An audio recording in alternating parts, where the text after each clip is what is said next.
A strong understanding of who you are speaking to should guide you in your word choice. For example, if you're speaking to an audience with little or no familiarity with your topic, you must use elementary terms and communicate the most fundamental issues regarding your topic. On the flip side, if you use advanced terminology with the same evidence, the audience would be lost and become disinterested in your presentation. Your word choice can make or break the success of your speech, so think critically about your word choice. Words are random symbols that do not have any significance in and of themselves. Language uses a symbol system to arrange, classify, and communicate thought. Our words are symbolic and indicate concrete objects and abstract thoughts. In short, you want your message to be clear and understandable for your audience. You never want to talk down to your audience or they'll be insulted. Instead, speak directly to the audience using words that put across a clear and concrete message. An example of this would be examining the Gettysburg Address. The Gettysburg Address is probably one of the most memorable speeches in American history. In a little over 2 minutes, Abraham Lincoln's Gettysburg Address contained 268 words, and only 18 of those words were more than 2 syllables.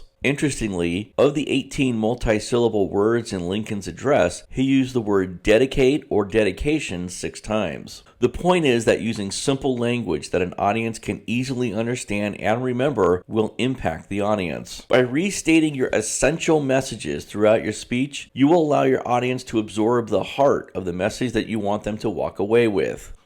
You communicate power by spending time thinking about the right words for your particular audience and delivering them with absolute conviction. Moreover, the delivery of your message needs to be free of stammering, stuttering, and continuous voice pauses such as or like, and Taking responsibility for your language helps make the content of your message unambiguous and shape the tone of the relationship that you'll have with your audience. Its statements usually replace the pronoun I. Now, its statements usually avoids responsibility and ownership of the message. But statements sound like, well, you've done a great job for us here, but I'm going to have to fire you.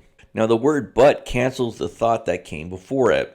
I language shows that the speaker is taking responsibility in relating his or her position in a speech. You language, by and large, communicates a judgment of another person, which can offend the audience. You language implies that the speaker is qualified to make the judgment for another person. So let us hope that you have established the necessary credibility and goodwill to speak on a particular topic. Abstract words tend to be very broad and general and not specific, whereas concrete words are specific, particular, and based on something you can see. So on this ladder that we have here, the most abstract term we have here is commerce. And as we move towards the concrete, we could see that we go from commerce, industry, automotive, General Motors, Chevrolet, and finally to a concrete term, 2017 Chevrolet Corvette. So a common error would be, oh, that person drives a Chevy. Well, what kind of Chevy?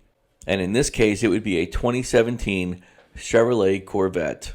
The denotative meaning of a word may be defined as the direct or explicit meaning or reference. When looking at the denotative meaning of the word, you may look at the dictionary definition of the word. So one way to remember denotative and connotative, D is a dictionary definition. The connotative meaning of a term is the suggested or the emotional tone of a word. Descriptive language depicts a specific behavior or action. Conversely, evaluative language witnesses a particular behavior or action and then attaches a subjective interpretation of that behavior or action.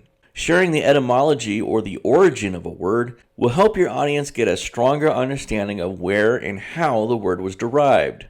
For example, a speaker may say something like this: the word commit comes from the Latin word committere, or to bring together.